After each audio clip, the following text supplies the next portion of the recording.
Hey, what's up, everybody? Welcome back to the shop.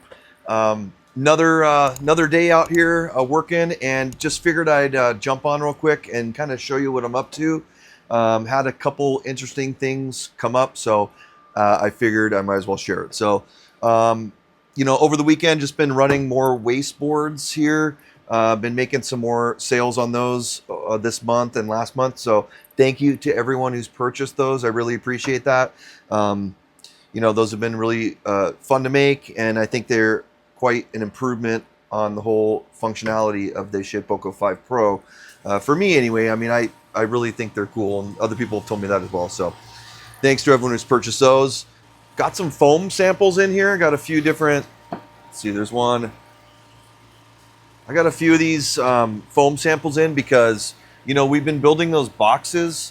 I've had a couple of those orders come through that I've been showing you kind of different processes of them. And one thing I'm looking to add kind of to my setup, or like what I offer, is, the ability to do a custom cut and formed foam holder for bottles or glasses and, that kind of stuff.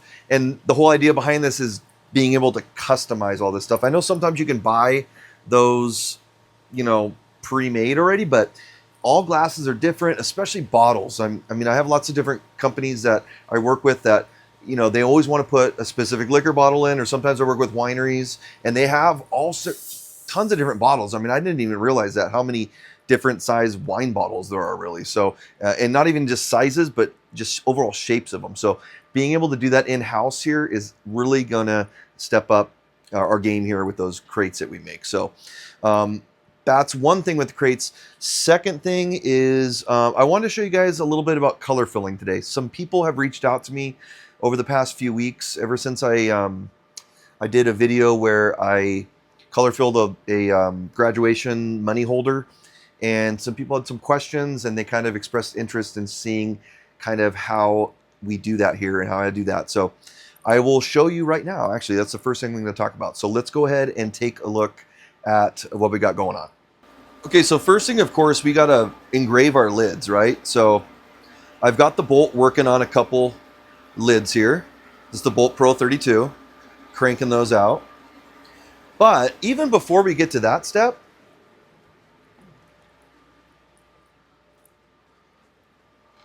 we've got to start here, because this is our wood lid. It's pre-painted, and it has one coat of finish on it. And I use a clear lacquer, gloss lacquer for these. Sometimes I'll use shellac, but either one will work. But before I put my masking film on, I have to make sure that I put down our clear coat first. So the reason that I always put down a clear finish first after paint or stain, or if it's natural wood, whatever, before I do my paper masking, because I find that it helps the paper masking stick.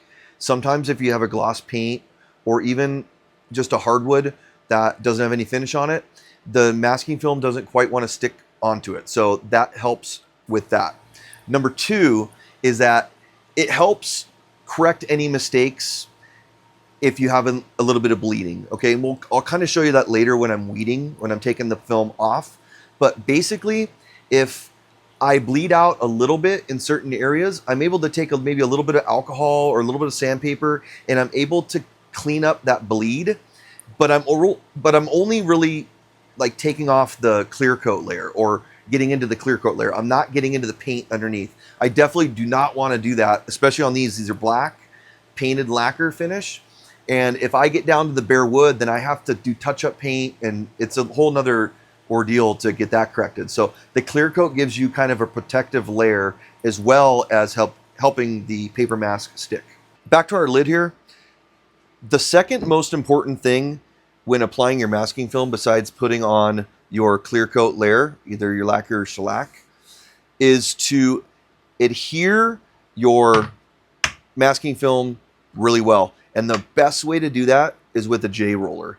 I'm going to apply the film. I'm going to use a squeegee just to kind of get the air bubbles out of it and make sure it's laying down flat. But you're going to want to come back with this J roller.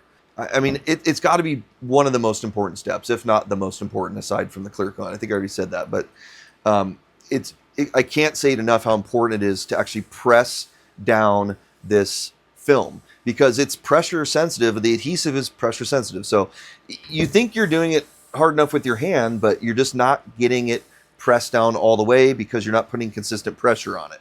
So that's where this J roller comes in. Okay, so we put a clear coat down on our lid, and we went ahead and applied our masking film. We put good pressure down on it with a J roller, and then we've got it engraving. Okay, I already showed you that. They're working in the bolt right now. After they're done engraving, we're going to take it out of the laser. We're going to take it for another coat of lacquer. And what you want to do, I'll show you here, I'll show some B-roll here. You're going to want to leave the masking film on, take it to your paint station, and spray a couple coats of clear, I like to use gloss lacquer, in the engraving area. And that is going to seal all the edges. It's going to seal the pores of the wood, and it's going to make sure that if your masking film is lifted up just a little bit anywhere, like, it's going to seal that, it's going to hold it down. Okay, so this is a really, really important step as well. All right, so now the next step is going to be actually to go ahead and press down your masking film one more time. We're going to use our J roller, and after we have applied our second coat of lacquer to the engraved area, we're going to roll it again with our J roller to make sure that everything's pressed down. All right, so the next thing we got to do now is paint, okay? And for paint, I like to use spray paint typically.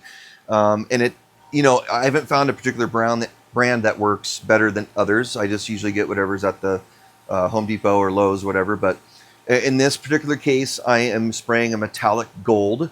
So that particularly is, you have to be a little, or it can be a little tricky. You have to be careful and do light coats with it. So really any paint, you're going to want to dust it and do 2 or 3, maybe even 4 coats of paint on it. Just very light, because if you start gooping it on, it's going to start puddling, and it can easily or more easily get underneath your masking film, and that's just going to make a mess. So 2 or 3, maybe even 4 light coats, kind of depends on what your color is or what color you're using. You can see here I'm spraying a gold metallic, and this paint is kind of dusty. It's kind of weird. Like, it's got like powder in it or something, and that's what's creating the shimmering effect of it. So I really have to go especially light with this particular paint. But you'll see here, just putting a couple coats on, and we're going to let this dry. All right, so after paint and we're nice and dry, we're left with something like this. Now the fun part, we're going to have to weed all of this masking. So I've peeled off some of the backing already on this version here, and after it's dry, all we're going to do is just go ahead and peel this off, and I'm going to put the camera down and show you a different angle here so I can do this a little bit easier. Okay, so we've got our painted lid here, and we're going to have to weed it now. We got to take off the masking. It's dry. I always like to wait for these to dry completely, and it doesn't take that long. I mean, we're talking 20 minutes with this kind of paint, but I'm just going to go ahead and peel this off. And depending on your design, this could be really tedious or pretty easy. This one's not too bad.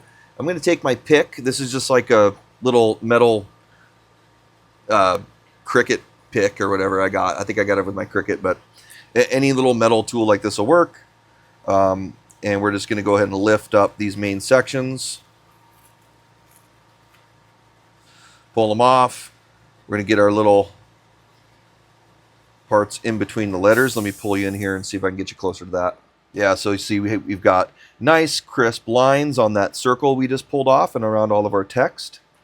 And we're going to take out these little pieces on and around the letters. These little letter parts are my least favorite to do, so I try to do them first just to get them over with.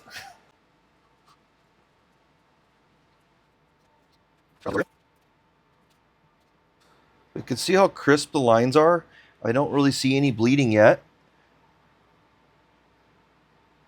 even with the little small areas. So you can see this method works very well. It's not 100% though. Every once in a while there's some areas that lift up. I haven't been able to totally avoid that, but there we go. So here is our paint-filled logo on our lid. Last step is I'm just going to give this a quick hit with some 300 grit sandpaper, and that's just going to, you know, because remember, this whole thing has clear lacquer on it, our original finish from the beginning. So I'm going to hit that just to get any nibs off of it, and then I'm going to spray one more coat of gloss lacquer on these, and they're going to be all done. So if you're curious, here is what the finished crates look like. We have our lid installed, all nicely clear coated. We put another coat of gloss lacquer on that, and it's looking really nice. Let's get in close here.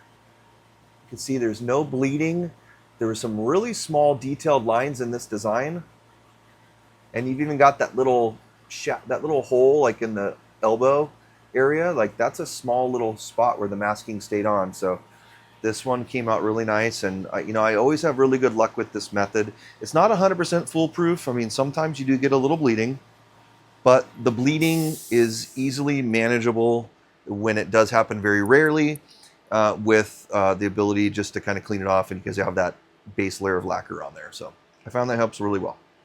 All right, everybody, that's pretty much it for today. Just wanted to jump on here real quick today to show you this method as I was doing it. I thought, hey, you know, a lot of people have asked me about this, and people always have questions about it. I had a lot of questions about it.